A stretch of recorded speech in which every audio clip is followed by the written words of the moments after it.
All right, cool. Go ahead and start sharing. I'll let people in. I need to screen share. I totally just had it pulled up on mine instead. You're good. Good things.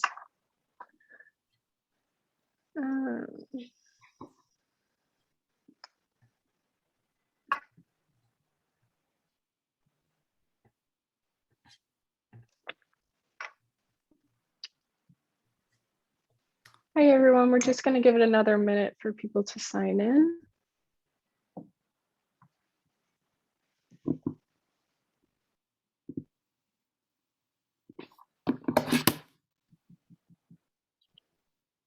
Perfect. Well, hello, everyone. Thank you for joining us today. My name is Catherine, and I'm on the board of GOMI. If you haven't already, feel free to give us a follow on social media. We're on Facebook as well as Instagram to stay up to date on all things GOMI. You can also check out the website for old lectures that have been archived, along with Q&A questions, and to register for upcoming lectures. Our mission at GOMI is to create an educational platform where interested students and healthcare professionals can explore and interact with wilderness and emergency medicine, to showcase the diverse spheres in which physicians and healthcare professionals can make an impact and inspire others to think abstractly about the ways in which we can utilize our healthcare and medicine, to create an international community of wilderness medicine enthusiasts and experts committed to promoting a diverse and culturally competent environment. We have lots of great talks on the schedule coming up. So again, head out to the website to register for those. But what you came for today is with wilderness physiology with Dr. Moore. Sam's an ST4 anesthetic trainee and expedition medic based in Manchester, UK. Her research interests are rehabilitation of the high-risk surgical patient in human physiology in extreme environments, including high altitude and long duration space flight. Sam will be providing medical support to the UK analog astronaut mission and holds the UIAA diploma in mountain medicine.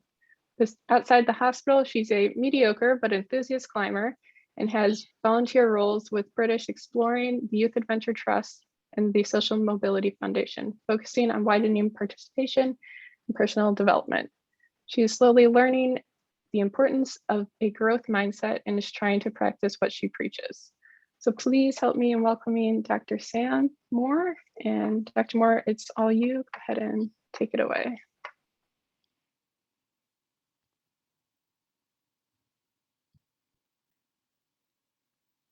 Thank you. I will just try and share my screen. It's decided not to work now for some reason.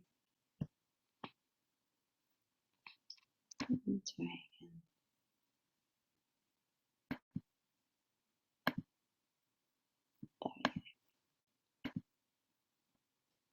There we go. So thank you so much for inviting me to come and speak to you today. I'm really excited to be able to speak about extreme physiology. It's not always everybody's favourite topic in medical school, but it's mine. So I'm hoping that some of my enthusiasm is going to rub off on you guys today. So a little bit about me. Thank you, Catherine, for that really nice introduction. So I'm an anaesthetic trainee in the UK, and part of what I do is intensive care as well as anaesthetics and theatre. And I'm a climber, so I'm always looking for excuses to get out in the mountains. And combining physiology and mountains is something that's quite easy to do, it turns out. So you can go climbing and call it work, which is excellent.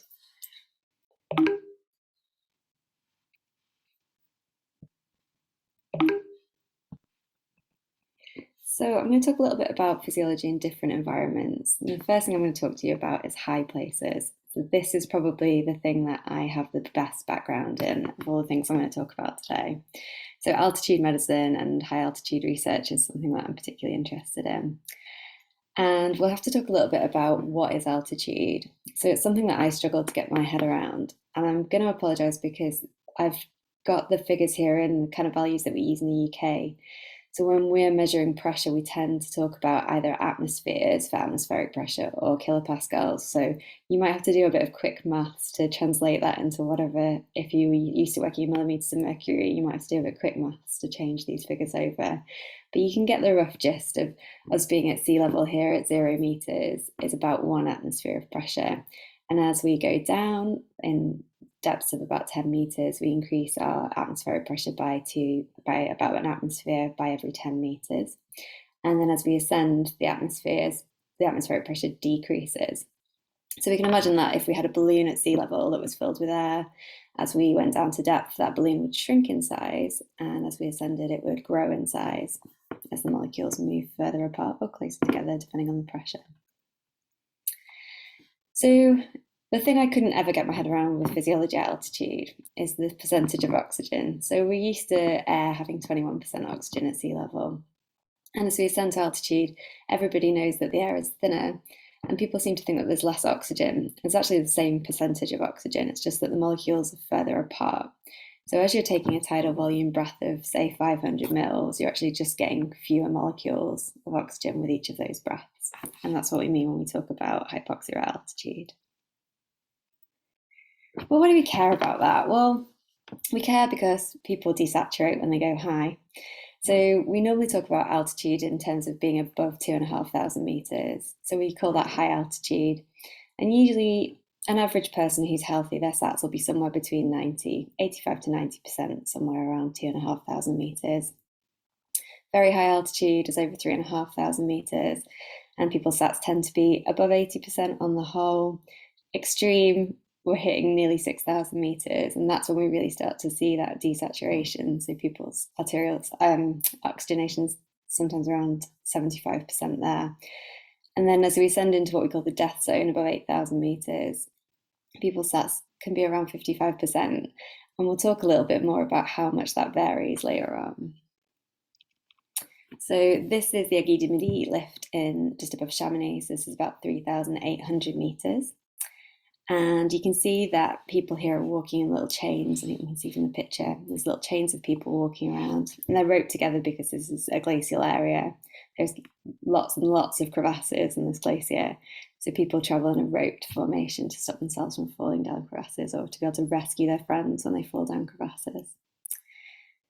So sometimes we have to do complex things at high altitude. So this is just below the Acclimatized lift, and this is us practicing our crevasse rescue techniques. So we're setting up pretty complex ropes, and we're doing a lot of manual exertion. So we're pulling people out of crevasses and practicing.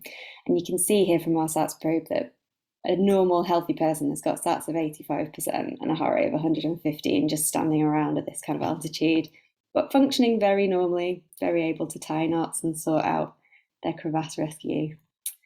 And this is my friend Matt, who's fallen down a crevasse, and just listen to his breathing. I think I brought most of the snow in with me. Yeah.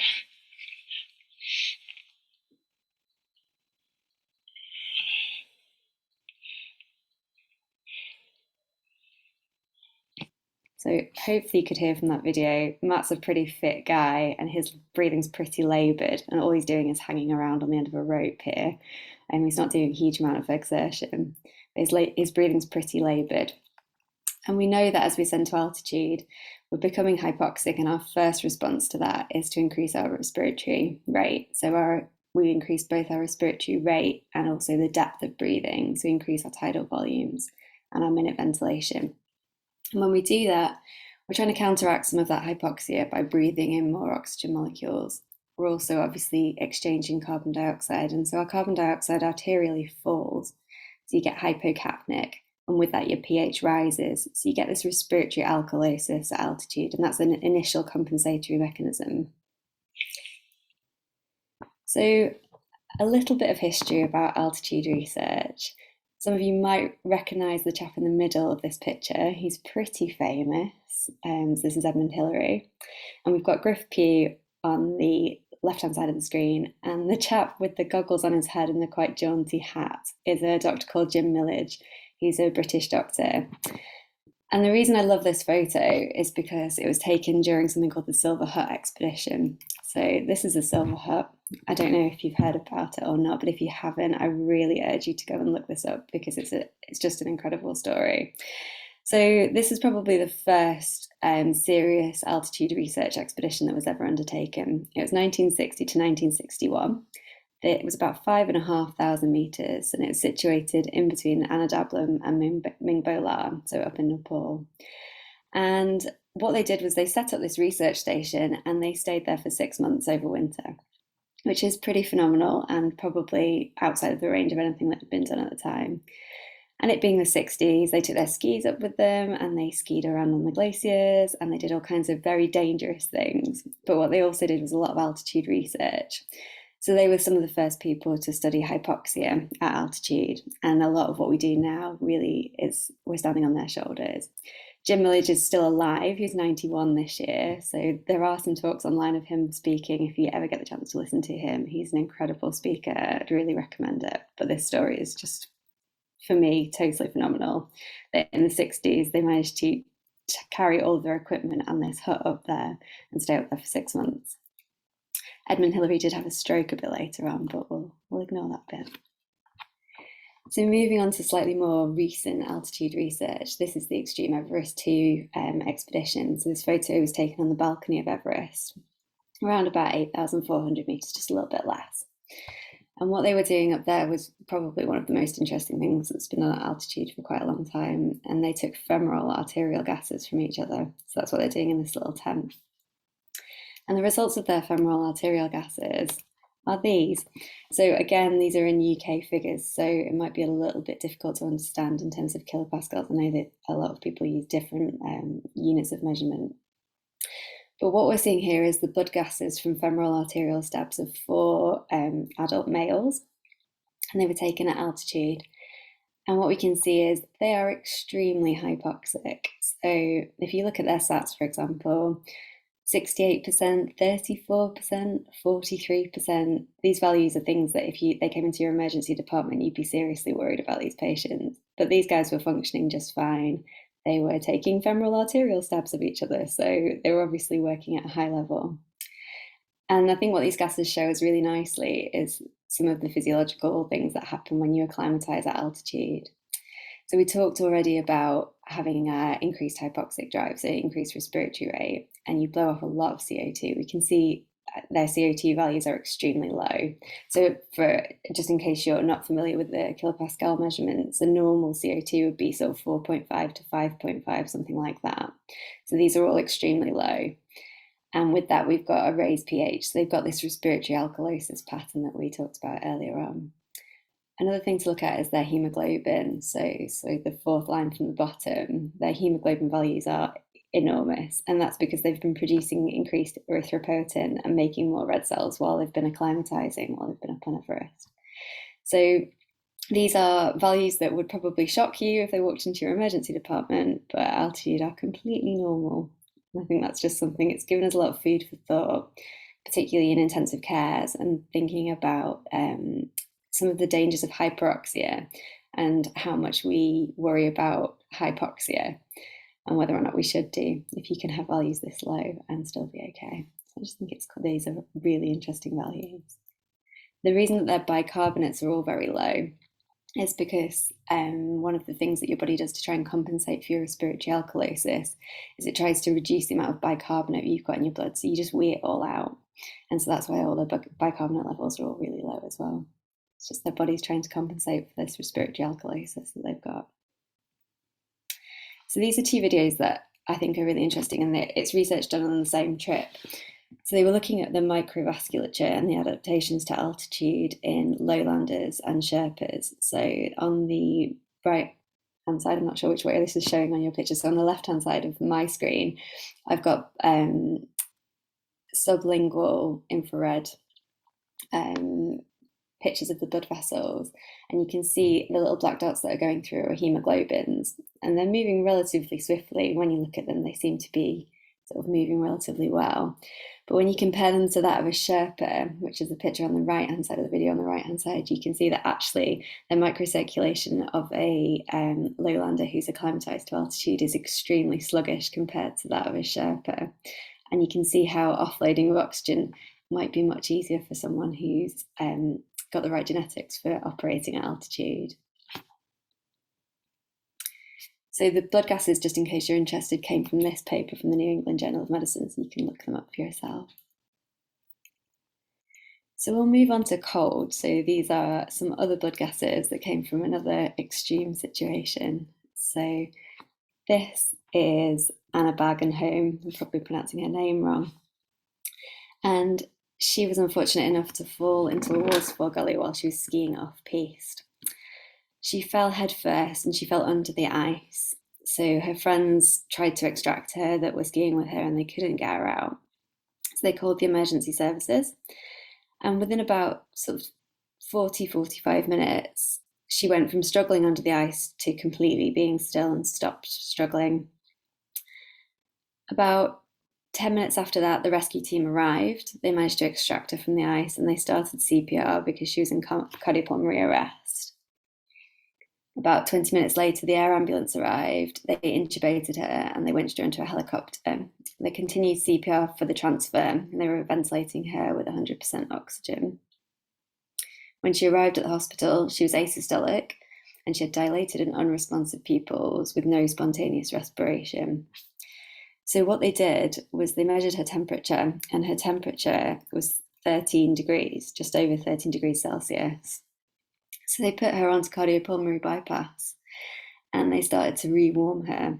So over a period of time, so the first blood gas was taken on arrival. So you can see that she's got high oxygen because she's been ventilated with 100% oxygen. And they put her onto cardiopulmonary bypass and started to rewarm her, at which point she went into VF and then quite quickly got back into a perfusing rhythm.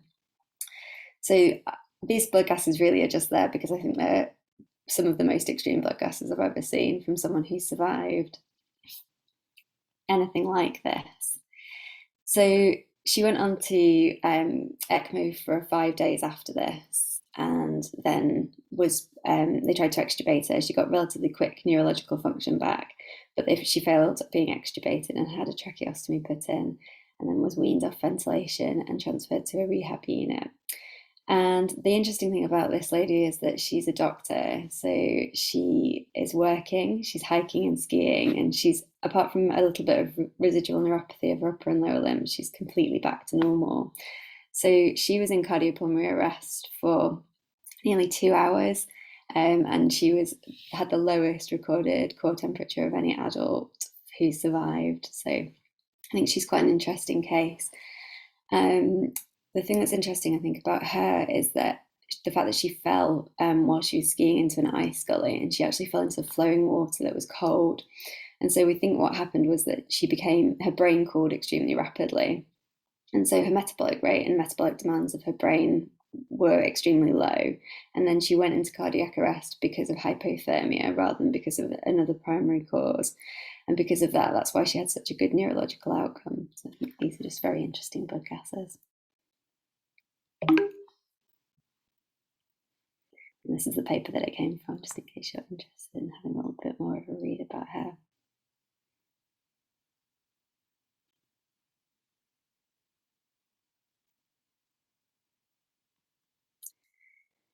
So another paper that I wanted to talk about is some interesting arterial blood gases that were taken from divers. So this is a paper that's been published fairly recently. I used to use an older paper actually. So we've talked already about the difference in pressure. So now going deep rather than going up into altitude. And these are blood gases that were taken at 40 meters of depth. So rather than being at 8,400 meters, they were at 40 meters of depth, which is about 5 atmospheres of pressure.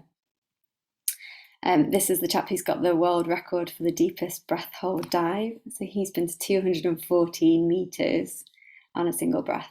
It's a weighted dive, and then they use a buoyancy aid to pull them back up again. So, but I just think that's pretty phenomenal when you think about the pressure at 214 meters that's exerted on a human body. So this is the research study that took blood gases. So this is someone taking an arterial blood gas from a diver at 40 meters, which is one of the most bizarre things I think I've ever seen. I think it's quite a good picture.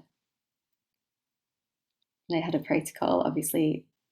You don't want to embolize any of the water that they're in, so they had quite a clear protocol for which way they were going to turn the tap while they were taking the samples. Quite important, quite a high pressure situation in lots of ways. And these are the blood gases that they took from them. So these are in millimeters of mercury, so you'll be happy to hear that. And what they were looking at particularly was the difference in partial pressure at depth. So we know that as you descend, you're increasing your partial pressure of oxygen. And so what happens pre-dive, they took these blood gases and they were taken 10 minutes before. So we look at subject 1, for example, they had a pre-dive PaO2 of 92, and that was 10 minutes before they dive. At 40 meters, that goes up to 290, and that's because of the difference in partial pressure. So as you descend to depth, you're increasing your partial pressure of the breath that's left in your lungs. And then the gradient of that into your blood means that your arterial blood samples of oxygen are actually very high. And then post-dive, these were taken 2 minutes after, so after they'd returned to the surface. And you can see that they're much, much lower than even when they started, even though they've been 2 minutes on the surface and breathing normally at that point. I think these are interesting from a physiological point of view because it just shows the difference that pressure can make in terms of the dissolved oxygen in your blood and how much oxygen you can dissolve into your blood once you start to pressurize people. And one of the things that interested me particularly when I first started looking at physiology was the fact that you could potentially take all of your hemoglobin out of your blood and dissolve enough oxygen in your blood to maintain your oxygen requirements as long as you were pressurized at 3 atmospheres. I think that's totally phenomenal when you think about how much emphasis we put on resuscitation with blood products. Actually, maybe we should just put everyone in a hyperbaric chamber and we could get away with it that way. Maybe not the most practical thing to have in your resus department, but something to consider. And that's really why I wanted to show these blood gases, to show that actually it's a theoretical concept, but it does work in practice. And these are some of the only gases that have shown that. It's interesting that it didn't happen in every single one of the divers. So you can see diver 3 and diver 5 didn't have the same response.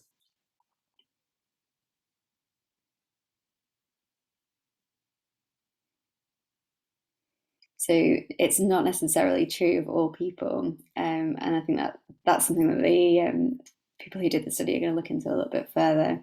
So the theoretical physics works, but only in certain people for some reason.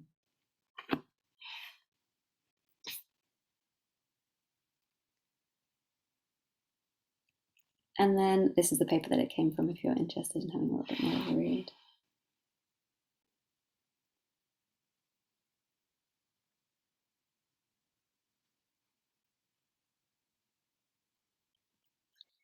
And then I thought we'd just talk a little bit about blood gases that were done even higher. So I think this is a really interesting topic, and I think we are going to see potentially the first blood gases done in space now that we're getting these very short duration space flights, or if you can call them space flights, that are being done by commercial trips. So at the moment, there are no blood gases that have been taken in space. So I can't show you any true values, unfortunately. This is the International Space Station, and I was interested when I first started learning about space medicine to find out that actually this is pressurized to the same kind of atmospheric pressure as we have on Earth, so it's about sea level, and they maintain it at that. So that means that the composition of the atmosphere on the ISS is pretty similar to that air that we're breathing right now. The only slight difference is that they've got a raised CO2, so because they're using CO2 scrubbers to reduce the amount of CO2, they're not completely efficient, and so actually they're rebreathing a little bit of their CO2. So they tend to have slightly raised partial pressures of carbon dioxide, just because they're rebreathing their own CO2. And obviously that was a problem on Apollo 13, and it has been a problem with space missions for a long time. But it's something that is part of the reason that the ISS won't be able to sustain past about 2030. So the interesting thing for me is not necessarily the ISS, but it's what happens when you go outside of the ISS. So these EVA suits are pressurized to about 34 kilopascals, so they're significantly lower pressure than inside the International Space Station. And so what happens when you get into one of these is you're moving from an area of relatively high pressure into an area of relatively low pressure. So if you were, for example, diving on a cylinder of oxygen, that would be something that you'd want to do very slowly as you ascend from a high pressure to a lower pressure as you ascend towards sea level or surface. So when you're getting into one of these suits, it's like doing that. And so to avoid getting the bends when they get into these spacesuits, they actually pre-breathe 100% oxygen and denitrogenate themselves before they get into the spacesuits. So they will spend 6, 7, 8 hours pre-breathing 100% oxygen before they do an EVA. so that they don't have any risks of nitrogen bubbles forming as they get into a lower pressure environment. And they'll also continue to breathe 100% oxygen while they're in the suits, and that's to maintain their PO2s. So essentially being in one of these suits is like being at 6,000–7,000 meters of altitude in terms of pressure. So inside the suit would be hypoxic if they weren't getting supplemental oxygen. So they're given 100% oxygen while they're in the suits, and then they get back into the space station afterwards. So this, in one sort of entry and exit to the ISS, is like diving and going to altitude at the same time, which I think is completely insane, and one of the most exciting ways you can use physiology. It took me a little while to get my head around it, but I think it's one of the most interesting things to think about in terms of how we maintain our own physiology in different environments. There's a lot of talk about changing the atmospheric pressure on future space stations. So, for example, on the Lunar Gateway, they're talking about having a lower atmospheric pressure and whether we'll tolerate a degree of hypoxia to facilitate having a lower pressure. And it would be like being at altitude. Maybe something like a commercial aircraft, which is pressurized to about 2,500 meters of altitude. And so maybe the people's sats would be around 90 to 91%, something like that, and whether they would tolerate that on any kind of future space stations. So there's a lot of chat about that at the moment. I don't think they've made a decision as to what they're going to do, but it's something that might happen in the future. And that, I know, has been quite short, but is the end of my talk, I'm afraid. If there's any questions, I'd be happy to answer them. Perfect. Thank you so much, Dr. Moore. That was really, really interesting. I've never seen physiological blood gases, so it was fun to try to apply my concept of blood gases to the extreme physiology. I might pass it over to Alex. If anyone has any questions, feel free to put them in the chat and we can ask Dr. Moore. Yeah, it sounded like there was one just question to clarify about whether people in space are breathing like air as divers do, or straight oxygen. And it sounds like straight oxygen is what you were saying, but could you just clarify that a little bit? Yeah, so obviously from the ISS, they're breathing 21% oxygen, just the same as we would be at sea level. But prior to getting into the suits, they breathe 100% oxygen. So they pre-breathe 100% oxygen for a period of time, and that's what denitrogenates the blood. So you're essentially filling up your blood with oxygen instead of nitrogen so that you don't form bubbles and don't get the bends. Cool. And then we have another question from Kira about, could you just cover a little bit of oxygen toxicity? If people are breathing that 100% O2 for a long time, at what time point are you getting worried about that and side effects you should be looking out for? Yeah, so that's quite an interesting thing, isn't it, to breathe 100% oxygen and oxygen toxicity. So it doesn't work in the same way as diving because you're not at pressure.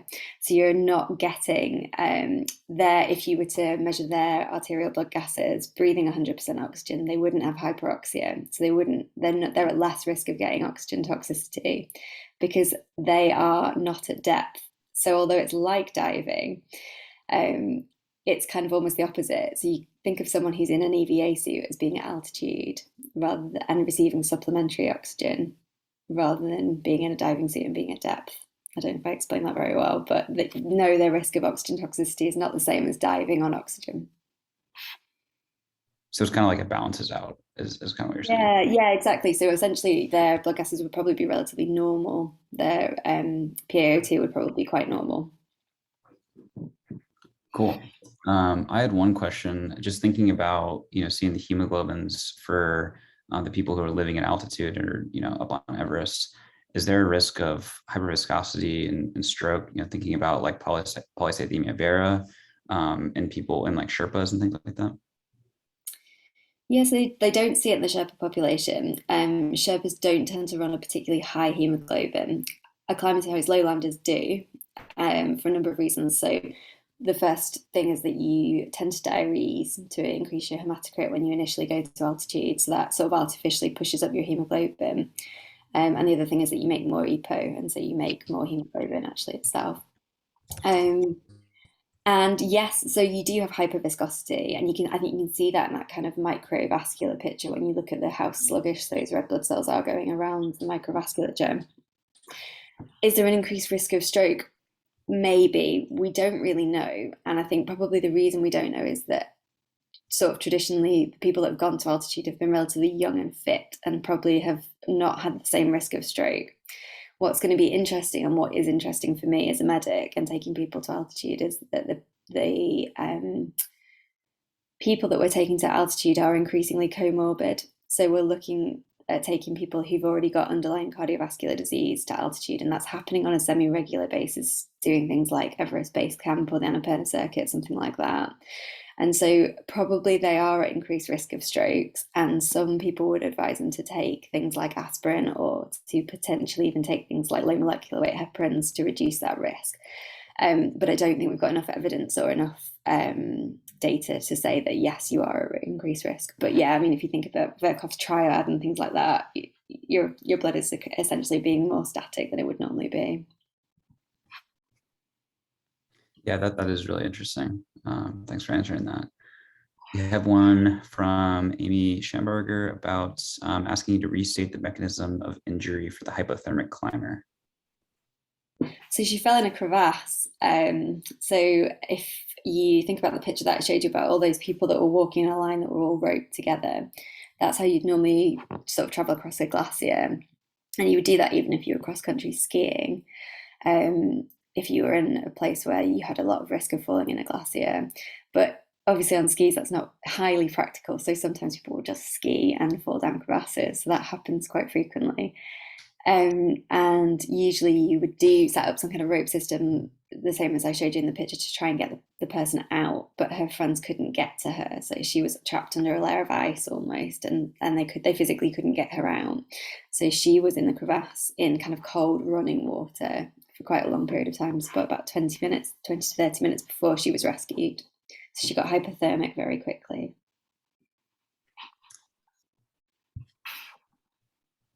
Awesome. And then maybe reading into that question even more in terms of like how that actually causes cardiac arrest. Could you walk us through that a little bit of what actually caused asystole for just being at low temperature? Yeah, so hypothermic cardiac arrest is something that we see mostly in people who've been in avalanches, and also people who've been outside who are under the influence of kind of drugs and alcohol, things like that, we see relatively frequently. And so what happens is your body cools down. You get things like you get your enzymes that are denaturing things, and your physiological processes. So all of your sodium potassium pumps, things like that, don't work at the same level as they would do normally.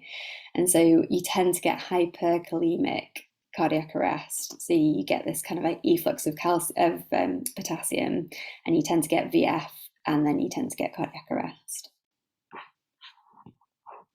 Got it. That makes a lot of sense. All right. We have one, we talked about this a little bit about how there's differences in some of those ABGs of the people in the dives with, the mechanism thinking that they would increase the PaO2, but some of them didn't. Someone's asking if there's a hypothesis for that or if it's pretty much just unknown. So I don't think anyone really knows at the moment. I think they're going to do some more work on that, as far as I know. You're very welcome to look into that a little bit more. Diving is not my area of expertise, so it might be that there's other research done that I don't know about. Awesome. One more question here. Just that if taking diamox or acetazolamide at altitude as kind of like a pre-treatment, thinking about the same mechanism you talked about with the kind of peeing out and then the compensation, metabolic compensation there. How long should you be doing that before going at altitude to make that work? And like, what is the effectiveness of that, would you say? So taking diamox at altitude is a really common thing. A lot of people do that. I think the general advice is to start it a day before you start to ascend to altitude. I would have to double check that, but I'm pretty sure that's what the advice is.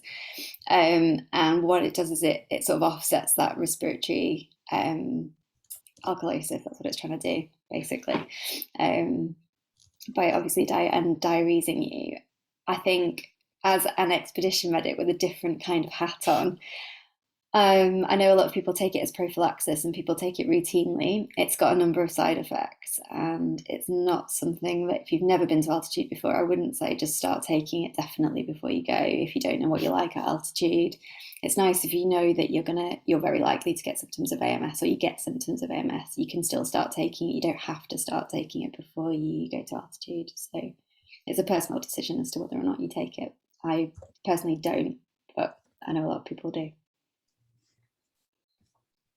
All right, cool. And then the last question in the chat, going back to the hypothermic arrest, just wondering if there was trauma associated with that, as Amy Schamberger thinking that it seems like a short-ish time for a hypothermia to cause the arrest.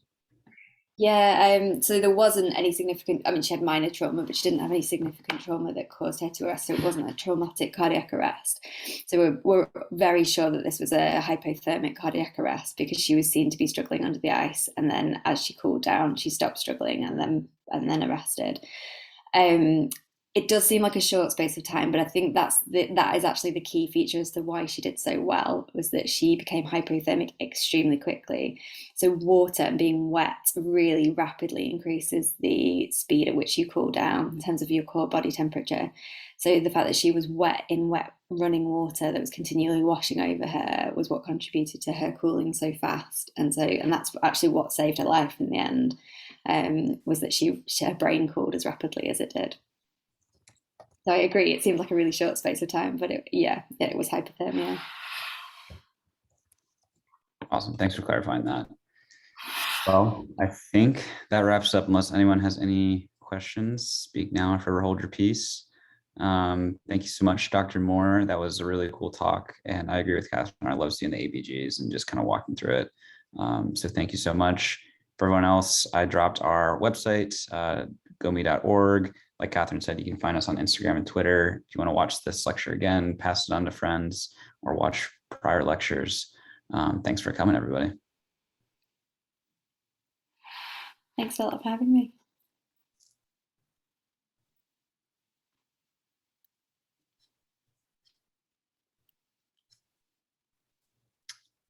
All right, I'm going to stop the recording.